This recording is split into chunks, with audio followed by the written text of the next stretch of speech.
5, 4, 3, 2, 1. I'm John Miglosh for the Wisconsin DMA and the International Society for Strategic Marketing. But anyway, let's get over to Tom Fishburne right now and brands on social media. And he says, no one wanted to engage with our brand on Facebook, Twitter, Instagram, LinkedIn, YouTube, Snapchat, or TikTok, but let's see how much they love us on Clubhouse. Okay? And Tom goes on to say, one of the Clubhouse guys says there's both urgency to seize the opportunity and a lack of clarity on what the opportunity actually is. We don't know what Clubhouse exactly is, but the answer is that it's like every other social media platform in the early days. Okay, stages of social network adoption by marketers. Snapchat is a fad for teenagers and sexting, ridicule. Then legitimacy. That's a lot of consumers just waiting for our marketing. Then urgency. Drop everything and get our brand on Snapchat. Then promotion. For immediate release, our brand is now on Snapchat. We're cool. Buy now. Frustration. Why isn't everyone engaging with us? And the truth is, it's hard work. It's meant for people with a lot of time on their hands who want to just chit-chat. It's really not. It's not for getting a selling message across. Snapchat marketing, June 2016. Tell us again how Snapchat will help our brand sell more term life insurance. Yeah, your product might be a little bit of a downer, probably not the best place for that. The 7 deadly sins of social marketing. Let's pay our followers to pretend to like our brand. Lust, sloth. We can treat all social networks the same. Gluttony. We'll stuff everyone's feeds with spam. And there's a picture of a can of Spam if you don't know what Spam is. Pride. We are awesome. Please retweet. Greed. We are awesome as is this sale. Envy. Let's hijack whatever is trending. Sale. Hashtag Clooney. Wrath. Why is no one engaging? Let's shout louder. Yeah. And that's a big problem with social media is that it's user driven. And you can get in trouble. And look what happened to Burger King last week. They one tweet and it got millions of responses, negative responses about how terrible it was. But they got engagement, and sometimes that is the best way to get your name out, I guess. Okay, so here's an article by Charles Amith. What is direct selling? And a multi-tiered model where you invite your friends to become sales reps. And there's something to that. And some companies have famously, like Tupperware is a good example, that has an actual brand. Now that you think about it, tend to switch from once they get a following, they tend to switch to retail or other forms of distribution because it's easier to leverage. If your brand depends not just on the quality of your product and service, but someone else's ability to recruit their friends, that can stall out after a while. Plus, you have to pay pretty high commissions in order to keep people interested. And then what often happens in multi-levels is the top selling people get to be making more than the founder, and then they change the commission structure and half the people quit. What is direct marketing? And this one is, always puzzles me, because everybody basically starts out with a campaign designed to elicit actions like orders or subscriptions or contacting you for more information or visiting your website. Everybody,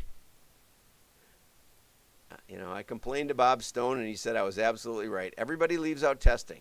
What direct marketing is about is testing. And anybody who leaves that out of their article, but I was accused when I wrote an article, the Seminole Journal article on direct marketing definition.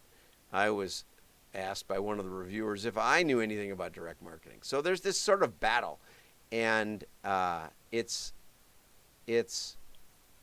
direct marketing just the communication? This article suggests that direct selling is person to person, whereas direct marketing is company to person. And there's so many variations. I think it's right that we do elicit some reaction, but then is every other kind of marketing. You can do TV ads and say, call now, ask for Sally. That's trackable. You can run split tests. You can do test markets. There's a lot of ways to do direct marketing on TV or radio or mass media. There's a lot of ways to do them with social media. Brad Parscales famously did a lot of direct marketing in 2016. And I wrote an article about that he said I was one of the few people that understood what they were doing. And so this distinction between the message and the method and all of these things is probably not the essence of it. My background is philosophical, which means we spend a lot of time talking about definitions. And one of the things you think about is, what is it not? And getting a response or being measurable is not a differentiating factor. It's a good one. It's a good start, but it's not enough, because, when I worked at an ad agency, they said, well, we do an ad and we get increased sales. How is that not direct marketing? Good point. It's measurable. We advertise a grand opening and more people show up. And we think more people showed up than would have showed up had we not told anybody. And probably that's true. And in fact, they could test it if they wanted to, if they were insane enough to test it. Or they could have one grand opening where they do it all in the newspaper and another one where they do it all on TV and see what their head count is. That's measuring. In fact, you could put an ad in Craigslist for a yard sale and keep track of all that you sold. And you could call that direct marketing. But see, there's no testing. There's no long-term heuristic, which means self-learning, self-improving system. And so, that's the battle here. The battle is, if you read the average direct marketing publication or go to the average direct marketing conference, what you'll hear is this right here. You'll hear it's an advertising campaign designed to elicit actions. What advertising campaign isn't designed to elicit actions? Are you saying that the Apple famous 1984 commercial, where they took their entire ad budget for the year and sunk it on the Super Bowl, and had this girl running in a room full of like cyborgs, all in black and white, and she smashed the screen that basically had IBM colors on it, and said, try something new? You think that didn't sell Apple computers? You don't think they wanted to sell Apple computers? They said, well, we got a couple of $1 million to blow. We're going to blow our whole advertising budget. We're going to blow it. No, they wanted to blow it on something that they thought, pound for pound, dollar for dollar, would be the most action-creating thing they could do. And I think they were probably right. At least,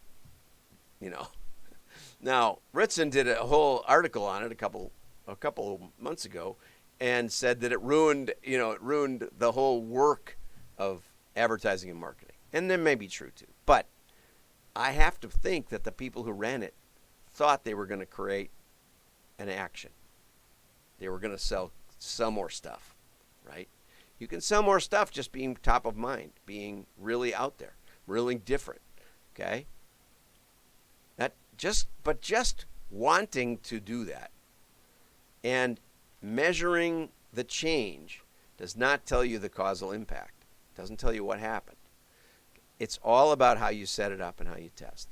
So be careful who you listen to, because I'm going to reach out to Charles because I want to hear more about him. I want to find out how successful he is. Go all the way down to the bottom here, and he's the founder of infospike.com. So, give him that.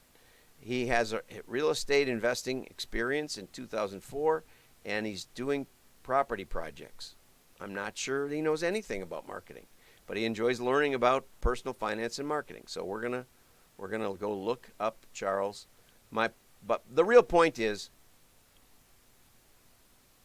if you're thinking digital isn't scalable, which is, there's some truth in that, or it's very difficult to scale once you get to a certain point.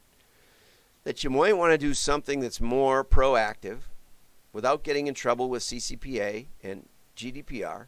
Mail has been verified as okay. It's a safe harbor for privacy, so that's good.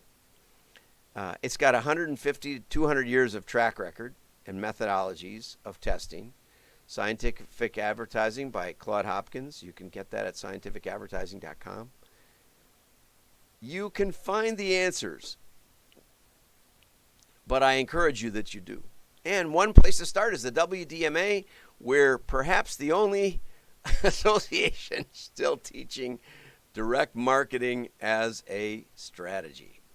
Have a great day. Like and share. Your friends will know you're smart. Bye-bye.